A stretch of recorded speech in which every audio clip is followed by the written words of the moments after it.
Major funding for KPBS Evening Edition has been made possible in part by Bill Howe Family of Companies, providing San Diego with plumbing, heating and air, restoration, flood and remodeling services for over 40 years. Call 1-800-BILL-HOWE or visit billhowe.com. And by the Conrad Prebys Foundation, Darlene Marcos Shiley, and by the following.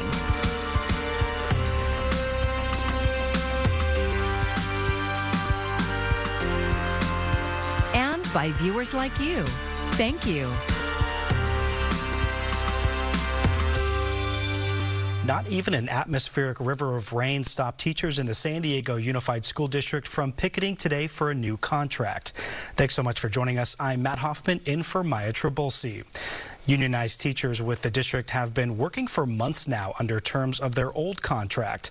And all week they've been holding protests just off campuses across the district. KPBS education reporter MG Perez is out there live with us now at Millennial Tech Middle School with the latest. MG? Matt, the rain has finally subsided this evening, but the enthusiasm of union teachers certainly has not. We know that San Diego Unified School District teachers have been working without a contract for about a year. They've been in negotiations with the district for about that same amount of time. So they're frustrated, and they've been picketing all this week. Today, they took those pickets on the road. People want to know who we are. Teachers here at Millennial Tech Middle School this afternoon walked off campus just a short way up the hill to Highway 94, and they protested on the Euclid Avenue Bridge with some of their students. They are asking for a 10% rate of increase in their pay, retroactive to this school year. They also want more staffing, in particular counselors.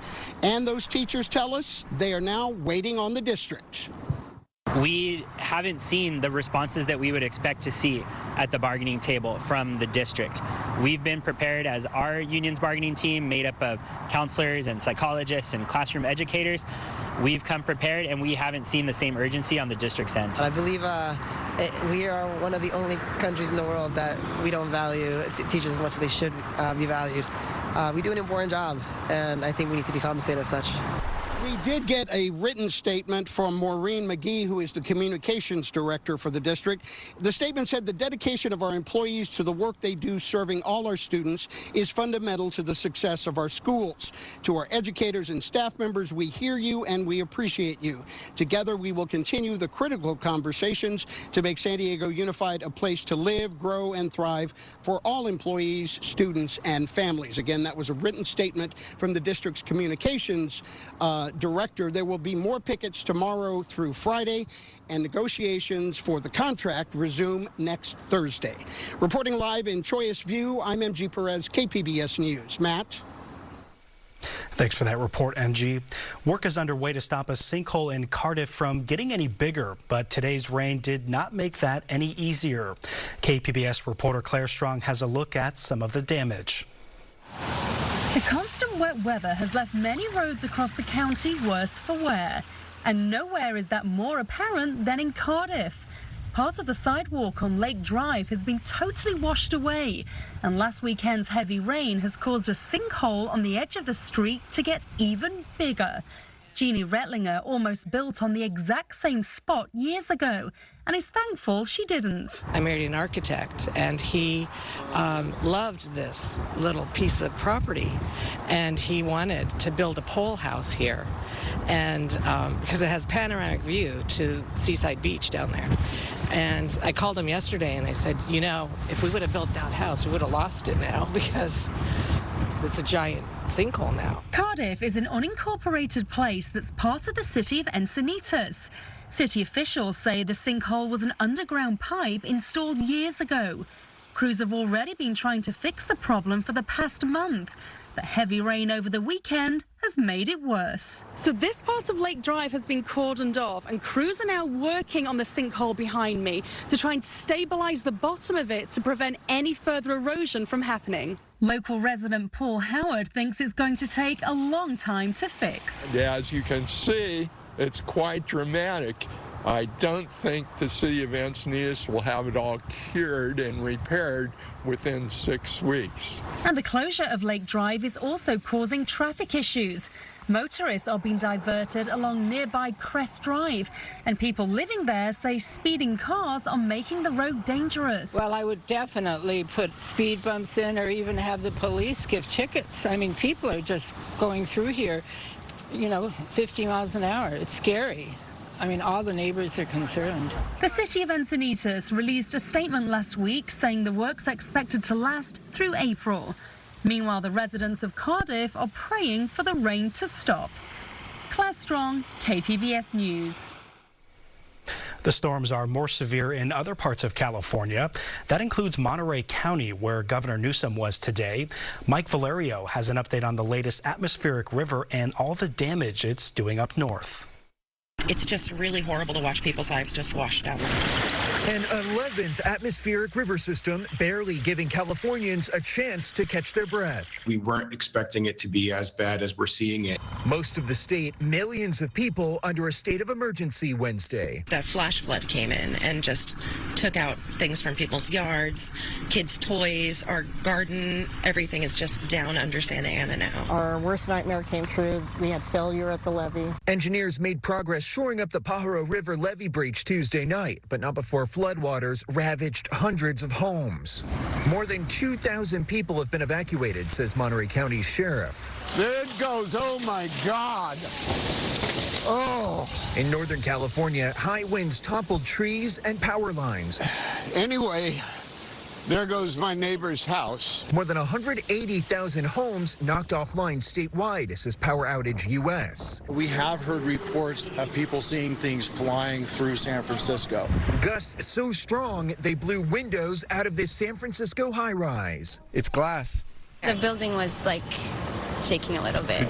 Another threat in higher elevations, mudslides, like the one that crashed into this home in Placer County. They described that a tree came through one of their windows and then it sounded like a train hitting their house. This storm is expected to move out by Thursday, but forecasters say another is right behind it early next week. In Ventura County, Mike Valerio, KPBS News.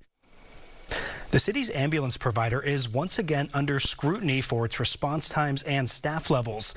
And now at least one San Diego City Council member says she's almost ready to call for an end to their service contract. Falck took over San Diego's ambulance services back in November of 2021, but they've struggled to meet the service levels that they promised. They've already been fined and more are on the way. This chart here shows some of the response stats from the end of last year. This is October, November, and December. Green is good, while red is not in compliance. They have to hit 90% in order to avoid fines from the city. Some of these are very close if you look, 89, 88%, but still the fire department is issuing them with another $1.2 million fine. Falck admits that they've struggled with staffing and they say they're working to do better. The City Council's public safety chair says that the company has been given well over a year to fix these issues, but they still aren't there.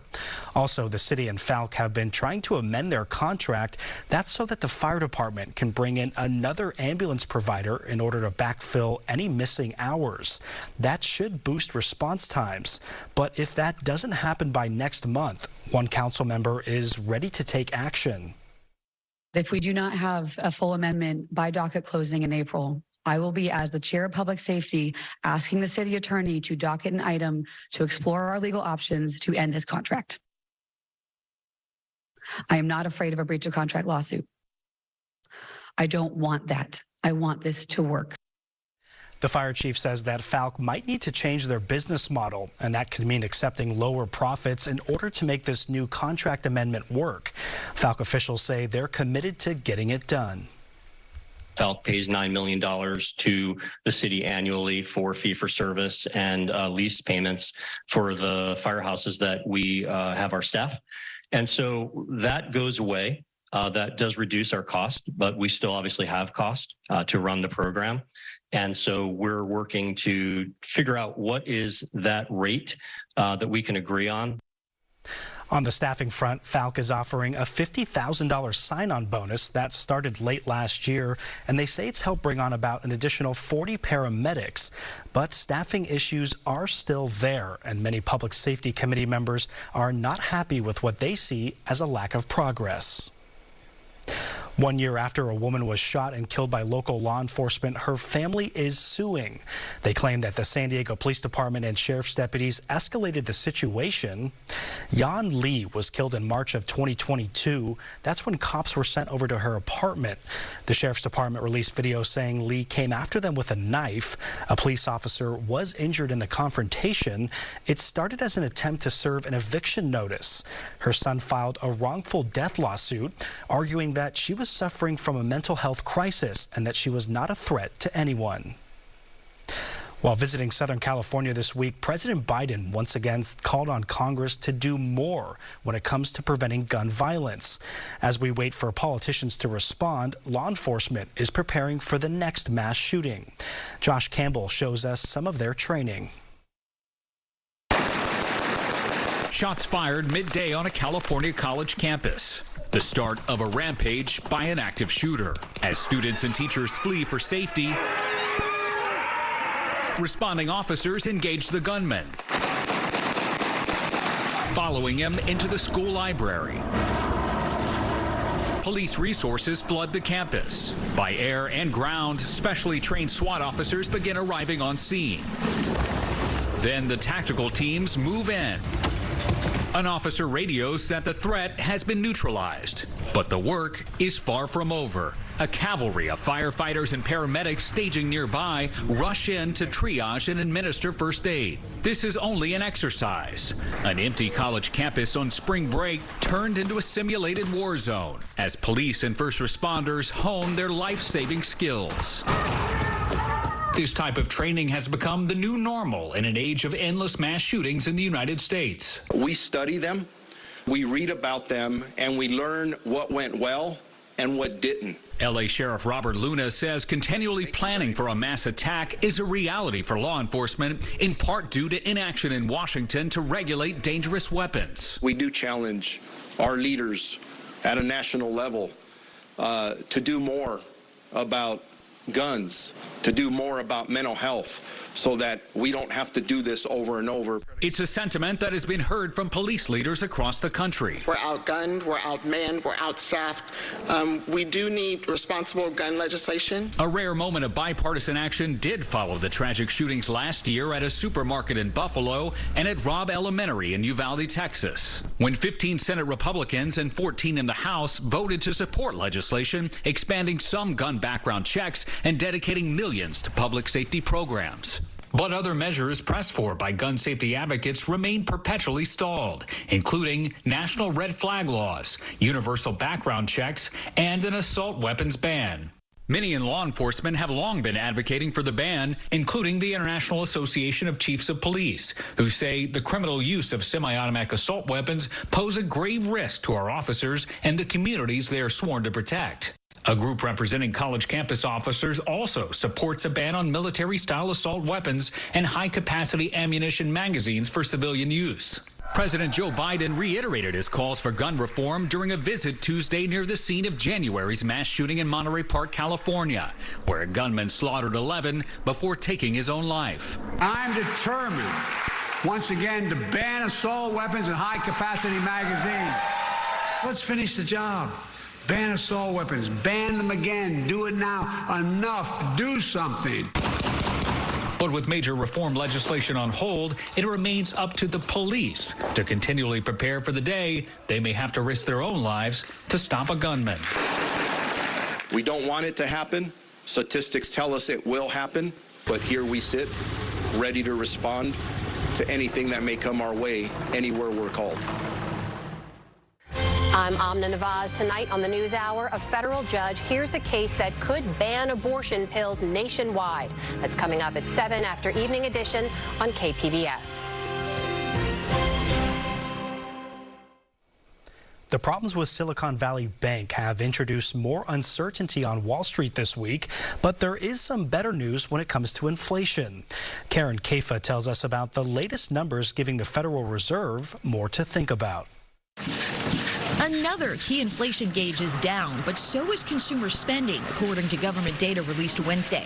And turmoil in the banking sector could complicate the Federal Reserve's course ahead. The question is, what is the stability of the U.S. economy and the financial system? And that's still a question mark. On the heels of Tuesday's report that consumer prices pulled back, the Labor Department said wholesale prices slowed last month, too, to 4.6% year over year from 6% in January. That means producers sold their goods for less, so consumers could soon see lower prices at the stores. Driving the drop, a 36.1% plunge in the wholesale cost of eggs.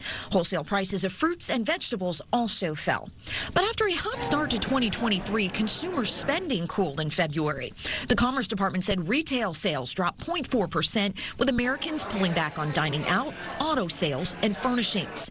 Slowing consumer spending to cool inflation is the strategy for the Federal Reserve's recent interest rate hikes. But Wednesday saw pressure on the global banking sector after U.S. anxiety seemed to calm Tuesday after the Silicon Valley Bank and Signature Bank collapses. It indicates to me that the systemic question, the systemic worry is still alive, and we will just have to see how this plays out over the coming days. That may prompt the Fed to change its approach when it announces its next decision on interest rates next Wednesday. In Washington, Karen Kafa, KPBS News. More damage from the storms slamming California, including a scary scene not far from home. Take a look at this. People living in 3 apartment buildings in San Clemente, they had to evacuate today after a landslide there. The Orange County Fire Authority isn't allowing anyone to go inside, saying that the structures are in danger of crumbling down the hillside. No one was hurt, and nearby streets and a beach trail below were closed.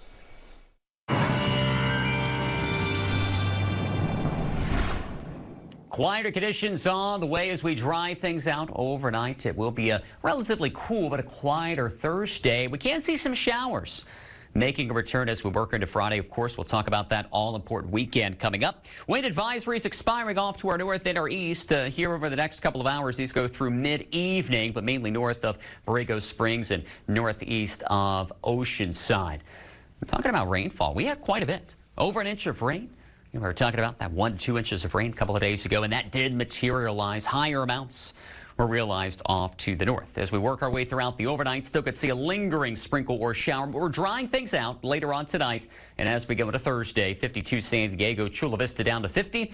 Borrego Springs dropping into the mid-40s, and Mount Laguna falling back to 32. Still a bit of a breeze in place there. Here's a look at Futurecast, and watch as we go through time. We'll start to see that precipitation begin to depart. Stage right off toward the east. Still some clouds lingering. And then we'll talk about some sunshine as we work our way throughout your Thursday before we see some of that moisture bounce back into place. So pretty quiet day, drier air. So we're going to try to see those temperatures make a bit of a comeback as we climb into the mid-60s, still below those historical averages though. So we'll still call it a little cool. Oceanside 62, the same in Ramona, 75 for you in Borrego Springs. We go into Friday, and we will start to see some moisture working its way inland. Can see a couple of showers arriving toward the afternoon. These amounts will pale in comparison to what we just saw, but there can still be the need for the umbrella, again with an afternoon shower to even out toward the coast and cool, like I said, here the next couple of days right into the upcoming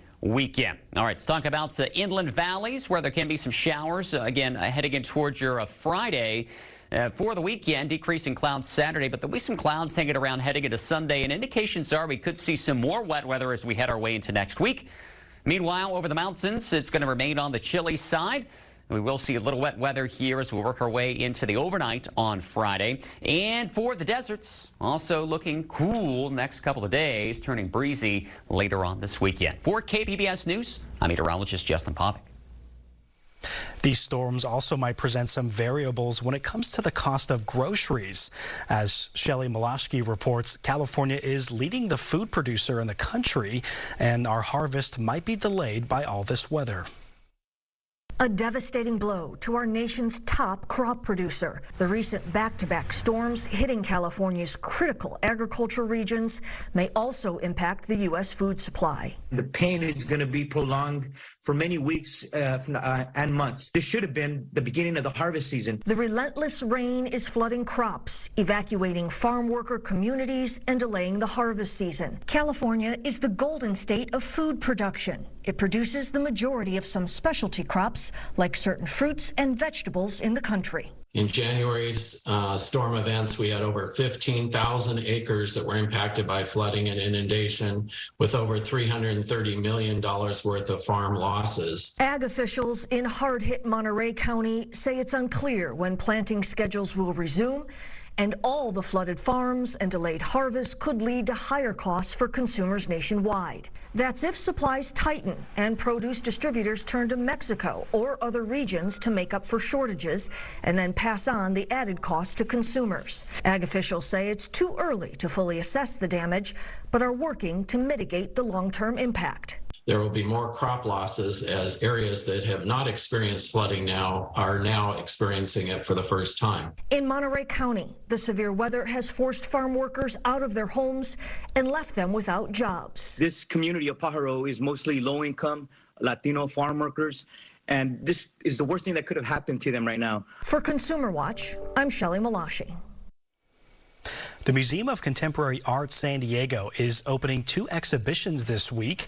They're from 2 Latina artists representing 2 generations and 2 different places along the U.S.-Mexico border. KPBS arts producer and editor Julia Dixon Evans takes a closer look. At first glance, with the oversized illustrations and text, the bright colors and found objects suspended from the ceiling, it feels like stepping inside a children's book on a massive scale. Breaking the Binding is the first career retrospective exhibit for Celia Alvarez Munoz. The 86-year-old El Paso artist is noted for her public art, whimsical artist books, and her activism through art. After a long career, she is still driven to make art. Why do I keep going? Because it keeps me going. That's what propels you to wake up in the morning and have a mission. I think for me, it has been more of a vocation. Alvarez Munoz's work infuses humor and private narrative into broad themes, informed by her life along the U.S.-Mexico border, as well as her background working in advertising. She combines text and image in nearly every piece, playing with puns, mistranslations, and mispronunciations. Co-curator Isabel Caso said the exhibit has 35 artworks, 7 being major installations. She's an unbelievably distinct visual and verbal storyteller. El Límite is the first work you see, with images of sardine can trains. Large printed text tells childhood stories about post-war immigration routes by train. The museum commissioned this piece from Alvarez Munoz in 1991. She draws on many things from her own personal history to collective histories, and I think that that's one of her greatest skills. It centers on an artifact she invented, made from a found gas mask and vivid feathers, set against a full wall-size mural with photos of Mexico City from old magazines. Set against bright fuchsia is text that's equal parts unsettling memory and absurd story. One of Alvarez Munoz's darker works is Fibra y Furia. Suspended from the ceiling are 20 massive bolts of fabric and several dress forms, embellished clothes, and diapers made from lace. It was a rebuttal against the fashion industry for the sexualization of women, from early age. The installation also touches on post-war women's labor issues. It evolved over time to address the artist's fury, or furia, over the murders of young women workers linked to Juarez maquiladoras in the advent of NAFTA. And then we have the bridal gown over here. And it's wicked, it's a decay. It's a lot of decay. Downstairs is the first solo museum exhibition of artist Griselda Rosas, who lives and works in San Diego and Tijuana. Senior curator Jill Dossie helped with the exhibit. She is truly one of the most gifted and compelling artists of our region, just so authentically deft at working with materials.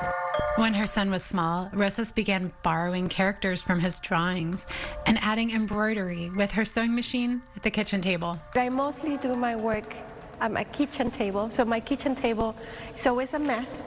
Rosa's embroidery works are like little sculptures, layering drawings, vivid splashes of watercolor, and bright thread. The embroidery fills in, borders, or embellishes the painting beneath it. In the images, she pairs the flat, dimensionless perspectives of a child's drawing with that of Mesoamerican styles. There's weaponry and war regalia on fantastical creatures, infused with Rosa's knowledge of pre- and post-colonial history. You have this layering of moments in time, and the work really comes to, I think, shed light on the entanglements of the past and the present. Rosas is also a sculptor. More than a dozen oversized slingshots are affixed to the walls. They're made from branches found on both sides of the border, and the elastic is stretched to the brink, casting shadows like drawings of their own. These slingshots encapsulate Rosa's fascination with the tools and regalia of war and childhood. And I was thinking about tension and how do you get to the other side through a slingshot or war and all those things. Both exhibitions open at MCASD La Jolla during the free Third Thursday event, which runs from 10 a.m. to 8 p.m. Thursday. The work will be on view through August 13th. Julia Dixon-Evans, KPBS News. Be sure to subscribe to the KPBS Arts newsletter for more content from Julia.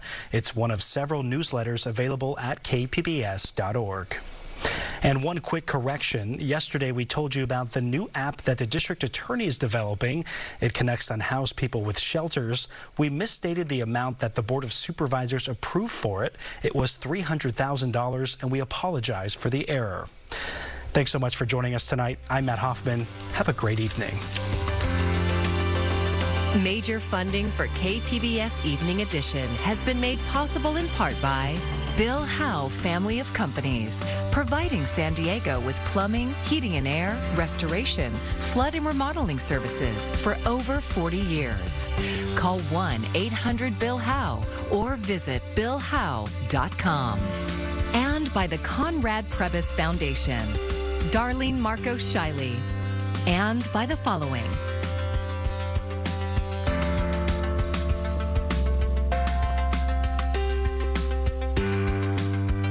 by viewers like you.